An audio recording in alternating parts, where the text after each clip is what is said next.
Hoy les traigo la prueba definitiva de nuestra bike BJ30. Metimos un viaje épico, casi 7000 kilómetros entre ida y vuelta, llegando incluso más allá de Río de Janeiro. En esta travesía testeamos absolutamente todo, todos los modos de manejo en condiciones reales y en todo tipo de terrenos. Evaluamos el consumo a fondo y pusimos a prueba las asistencias incluso bajo lluvia torrencial. ¿Y qué pasó con la falta de rueda de auxilio en medio de Brasil? Quédate porque te cuento eso y mucho más en este informe completo. ¡Arrancamos!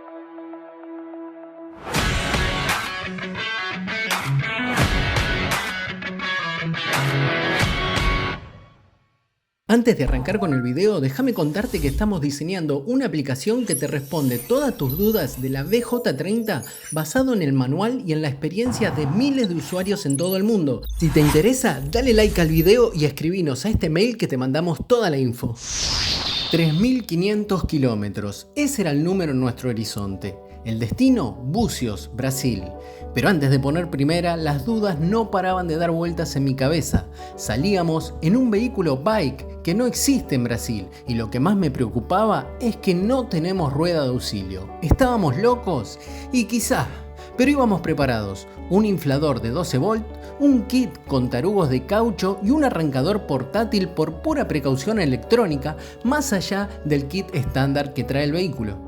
El plan era ganarle al tráfico de todos los que salían para las fechas de carnaval, así que salimos un día antes, Belén tomó el volante y yo convertí la BJ30 en mi oficina móvil. Conecté la notebook al enchufe de 220, solo tener en cuenta que acepta únicamente enchufes de 3 patas, Wi-Fi desde el celular y la camioneta gestionando la energía como si nada, ni un tirón, ni un gramo de consumo extra y la aventura acababa de empezar. Al cruzar la frontera en Uruguayana, la BJ30 se volvió un imán. Los policías y personal de estaciones de servicio no paraban de preguntar. Sin dudas es un vehículo que rompe moldes. Pero ya en Brasil mi cabeza entró en modo escáner. No paraba de registrar cada gomería y cada borracharía, como se dice en Brasil, que había en el camino. Iba guardando en mi memoria a cuántos kilómetros quedaba cada una por las dudas.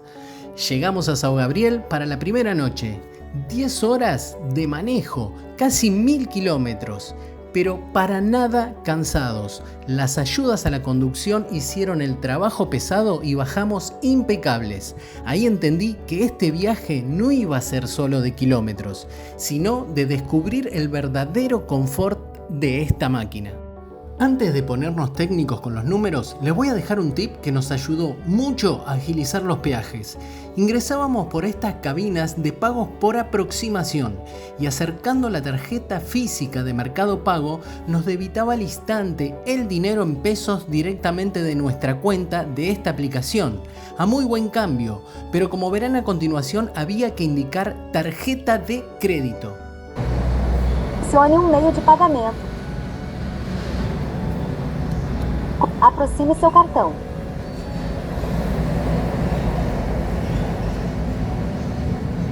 Tenha uma boa viagem. Se deseja seu recibo, escolha a opção imprimir. Saliendo de Florianópolis, donde tuve la suerte de coincidir con otro propietario integrante de nuestro grupo de Facebook, la BJ30 se convirtió en mi laboratorio personal.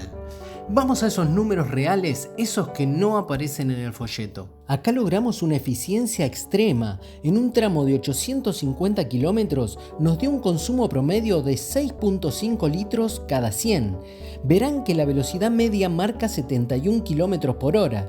Pero atención con ese dato, porque hay muchísimos peajes en la ruta y todos esos minutos que estás con el vehículo completamente parado a cero tiran muy para abajo el promedio. ¿Cómo logré ese número?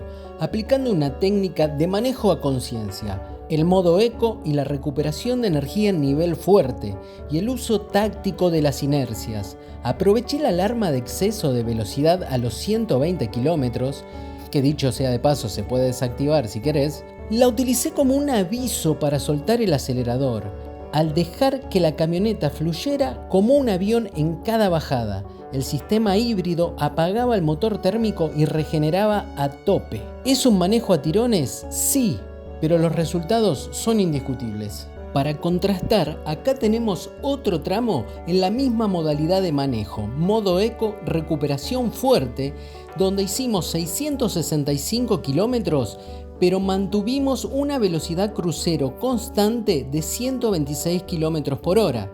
Ahí vemos que el consumo subió a 8.5 litros cada 100. Por lo tanto, podemos concluir que más allá del modo de manejo configurado, la economía va a pasar por la cantidad de veces que permitas que la batería se regenere. Por lo tanto, a mayor cantidad de veces que sueltes el acelerador, vas a tener una mayor economía, una mayor batería y una mayor ayuda del motor eléctrico. Pero sin dudas, lo que más me sorprendió fue el sistema de manejo semiautónomo. Lo probamos a fondo y funcionó a la perfección, incluso en altas velocidades. Ojo, no recomendamos soltar el volante ni hacer estas pruebas a altas velocidades. Siempre hay que estar alerta, pero la precisión del centrado del carril es asombrosa. Noté un detalle de programación brillante. Cuando inicias un sobrepaso, el vehículo detecta el auto o camión que tenés al lado y de forma inteligente deja el centro del carril para desplazarse levemente hacia la izquierda. Se aleja del vehículo que estás pasando para darte un margen de seguridad extra y evitar la succión de los camiones grandes. En un momento el clima se puso como las galletitas y tuve la posibilidad de hacer una prueba extrema. Nos agarró una lluvia de esas que no te dejan ver el capó y decidí mantener las asistencias activas para ver hasta dónde llegaban. Nuevamente, no hagan esto en casa, ¿no?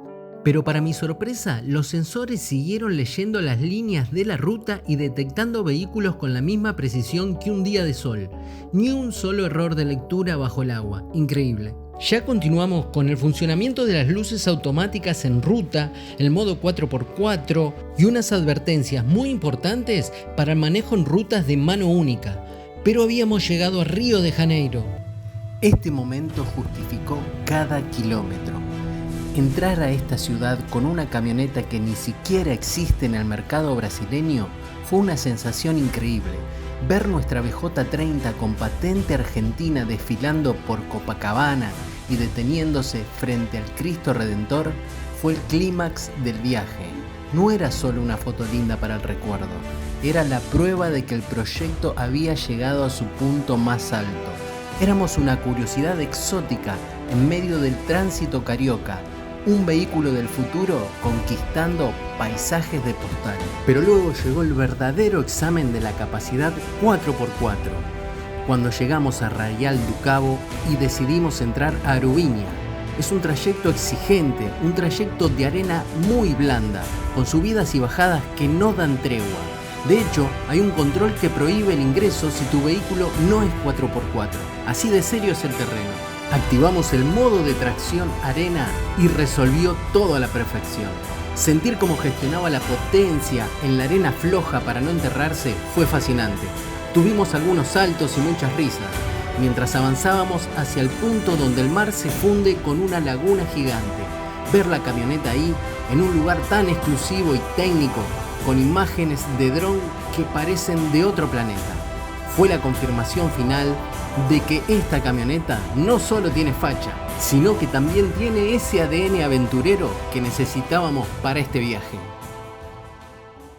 Durante la conducción nocturna, las luces automáticas son una maravilla, incluso en noches de mucha neblina. Mantienen las altas para darte máxima visión y pasan a bajas de forma instantánea al detectar un auto de frente o cuando te acercás a uno por detrás. Y ahora sí, un consejo muy importante de seguridad. En rutas de mano única, olvídense del modo eco. Al exigir el motor para pasar a un camión, el modo eco puede generar pausas en la reacción que son muy peligrosas cuando viene un vehículo de frente. Por eso, para estas situaciones, mi recomendación es utilizar el modo Comfort. O si no, otra muy buena opción es pasar a modo Sport unos segundos antes de iniciar la maniobra y una vez finalizada vuelven a Eco. Es la forma más segura de aprovechar toda la potencia de la BJ30 cuando realmente la necesitas. El camino de vuelta fue el momento de procesar todo lo vivido. Desandamos esos más de 3.000 kilómetros de regreso con una sensación de misión cumplida. Les confieso que incluso cruzando la frontera de regreso, mi cabeza seguía registrando cada gomería al costado de la ruta por puro acto reflejo, pero llegamos a casa con una victoria total. No tuvimos que usar ni una sola vez el kit de reparación, las cubiertas resistieron la ruta, el asfalto caliente y hasta la exigencia de la arena en Arubinia. Ni una sola queja. Tuvimos suerte, es verdad, pero también una máquina que se bancó todo. Y miren cómo quedó, muchos bichos, barro, son sus medallas de guerra después de semejante paliza de 7000 kilómetros totales. Mientras les damos un merecido baño, les agradezco por acompañarnos en esta travesía y si este informe te sirvió para conocer a fondo el rendimiento de la BJ30 o te dio el empujón que faltaba para animarte a la ruta, no olvides de darle like al video y suscribirte a nuestro canal. Tu apoyo es lo que hace que esta comunidad de bikeros siga creciendo. La BJ30 demostró ser mucho más que una camioneta moderna. Es una aventurera de pura cepa. Gracias por estar ahí y nos vemos en el próximo video. ¡Chau, chau!